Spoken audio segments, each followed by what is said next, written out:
Hey mini enthusiasts, how are you doing? Welcome back to part 5 of the ERA build, and I do apologise if I sound a bit stuffy.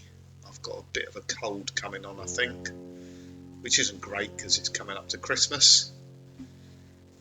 So I'm planning to roll this video out on the Friday before Christmas, so I hope everyone's got their Christmas preparation done, and I hope you get everything you wish for. I'm sure there'll be another update between now and Christmas on both cars, I should think. So let's see how it goes. But I've certainly got a lot of footage sitting on the computer waiting to be uploaded, or edited and uploaded anyway. So you rejoin us here. I think last episode we were talking about the bulkhead and cutting the bulkhead out, and now we're just getting the bulkhead, the new bulkhead, all the metalwork prepared to accept the new panel. I'm just at the front there by the transmission exhaust tunnel, just doing a bit of a repair.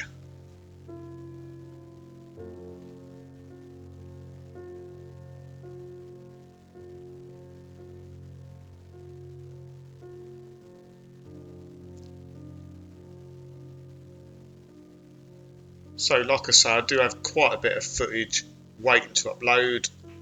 With the ERA, we are possibly 2 weeks ahead of this video at the moment, and we've made quite a lot of progress as well. So you'd be quite amazed. It's on the spit. One side of the floor pan, seals, inner, outer has all been done. So that's all to come. I hope you're looking forward to it. And as you can see, the bulkhead going in there. It's a bit of an awkward panel to get in. As you can see, it was kind of inserted from the inside of the car and then twisted round the outside and then back in again. So it is quite awkward to do,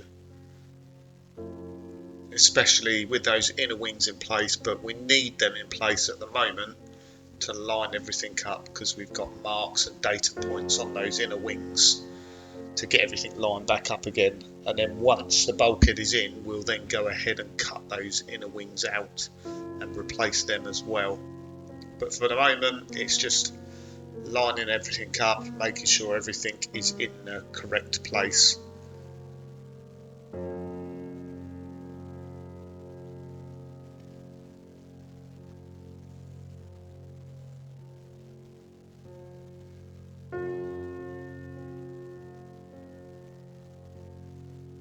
Obviously, if you were doing this professionally and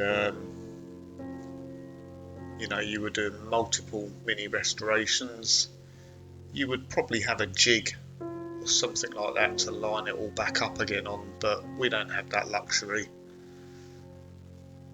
Although this will be now the third restoration in as many years,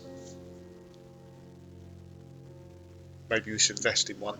But a jig's quite a big chunk of equipment you got to find a space for when you're not using it.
So at the moment you'd have just seen me there tack the scuttle panel into place, and that's actually worked out probably the best thing to do, because not in this video, but I think Mark has made the decision to replace the scuttle panel now.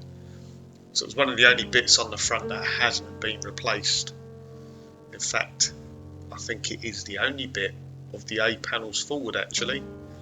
The inner dash rail got done, bulkhead, inner wings, complete front end. Yes, the only bit that hadn't been replaced. But when we come to trial fit the front end, it just wouldn't quite fit right on Mark's side, and Mark thinks it may be because it's a non-genuine scuttle panel, and that may be just throwing everything out a little bit. So scuttle panel's tacked in at the moment, but we are going to replace it later on.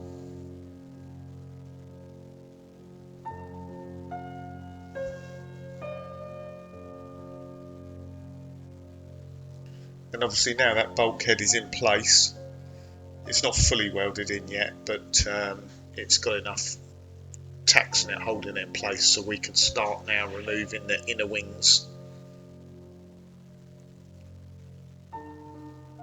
They're actually quite complicated, the inner wings. There's quite a few hidden spot welds. It's quite a complicated panel to remove from the car.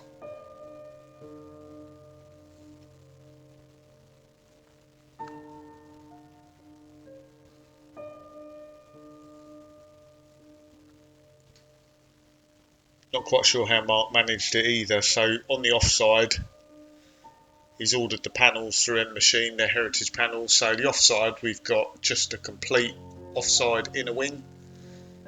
But on the near side, the side Mark's currently working on, is a complete inner wing with a post and a panel, all pre-welded, just waiting to go in. So didn't know they'd come like that. It's kind of that whole quarter on that side. It's actually quite a useful panel if you've got corrosion down that side, or maybe some damage.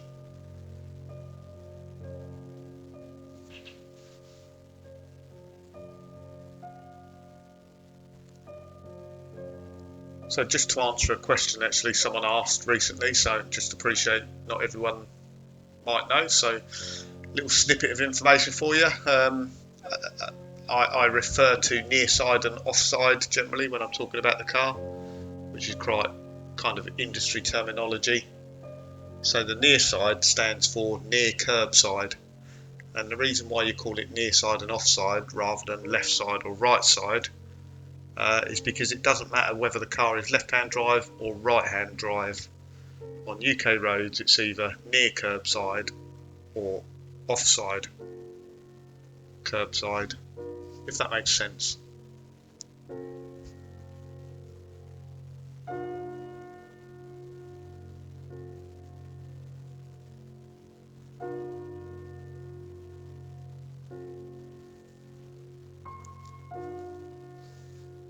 Also had a comment about the ERA being like Trigger's broom. I think someone said hopefully it's not like Trigger's broom. It absolutely will be. So it's been restored a couple of times before. There's multiple new panels in there already. This is quite possibly, in fact it's almost certainly its third major restoration, with other repair work taking place over the years as well. So it will be like Trigger's broom. I think the roof will be original. The exhaust transmission tunnel will be original. The rest, not sure about. I think it might have even had the kind of rear bulkhead, the rear seat back replaced at some stage as well.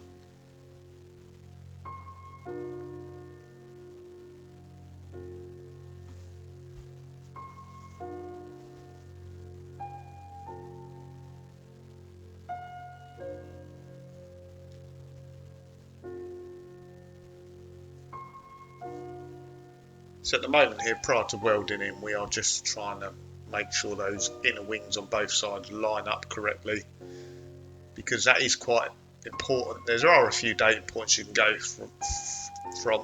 So there's the door hinge holes, which are on the A post, so you can use it as a datum point, and the shock absorber top mountings as well.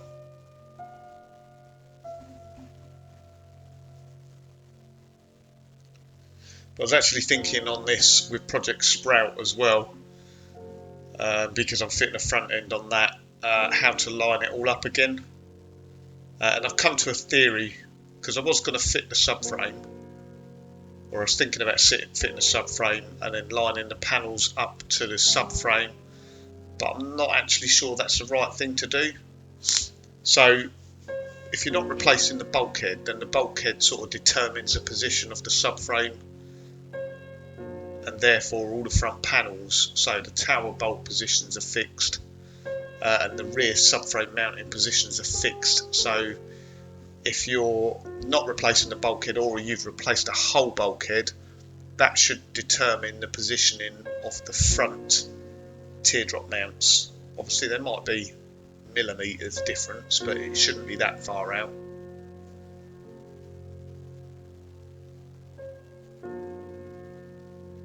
And someone actually commented today on the Sprout videos saying he's fitting the front end and the front teardrop mounts are about 10 to 15 mil too low. I'm not quite understanding what he meant by too low, but I'm guessing there could be multiple reasons for that. One might be, I guess, the tower bolt bushes, the subframe tower bolt bushes. So if they're really worn, that's going to give you a few millimetres at the back.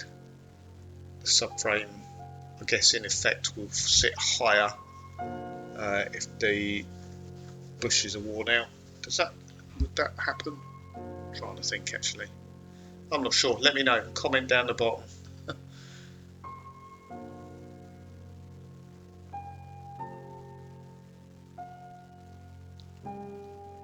So I'm just curiosing in the background there, and Mark and I previously were just cleaning up those inner wings ready for spot welding now with a strip disc. And again, I've said it before, it's a really boring job.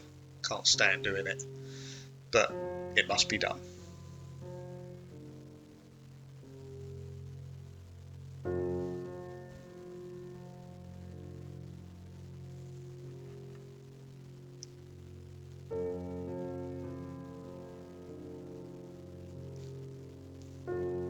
So there's me just welding up the bulkhead panel, the turbo box. So it needs a cutout in the bulkhead to fit the turbo because it doesn't quite fit with a standard bulkhead. So you have a bulkhead box on an ERA. So they obviously don't sell a bulkhead box anymore for an ERA, but you can buy a generic one from, I think, Mini Sport, Mini Spares. They do a standard sort of generic box for fitting a bulkhead. It is much bigger than the original ERA one. So the one you can see there, which I've just taken away, is the proper size of an ERA A1. It's about half the size of the one that Mini Sport, Mini Spares do. So we basically took that part, measured the one which is on the old bulkhead, and cut it down so it's the same width. I don't know why they make it so wide, but they do. You don't need it that wide anyway. And we won't fit that in at the moment. We'll probably get most of the structural work done before we cut a hole in the middle of the bulkhead, just because again, structural integrity, doesn't make sense to do that, and there's no reason why it can't be done later. So just being extra safe here, Mark's going to weld in some extra support struts vertically and horizontally. So vertically, just to make sure that when it's on the jig and we're cutting out the floor,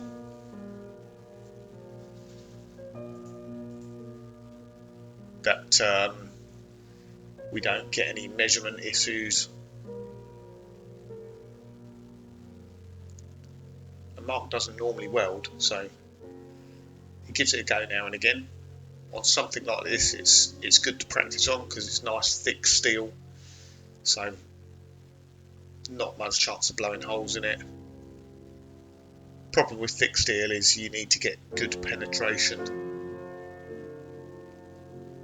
but for these sort of supports, they are just temporary. They've got to be cut out later, so as long as they're in place, as long as they're reasonably well welded in, it should be fine. Just realised actually Mark's sporting a Classic Mini Workshop t-shirt there. Cheers Mark. Bit of advertising for the channel.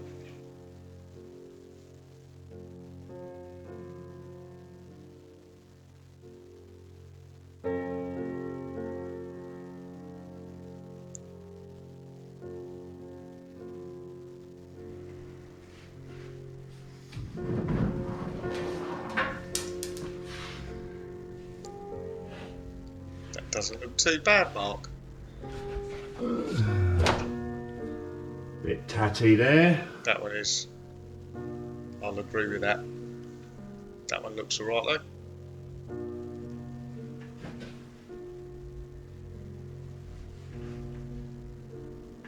though. Hey, if it's on there and they don't fall off. So I suppose I better clean up all these parts, eh? Get them all prepped ready for tomorrow and Sunday. So some interesting parts there. So we're replacing the lower dash rail and the support structure behind it.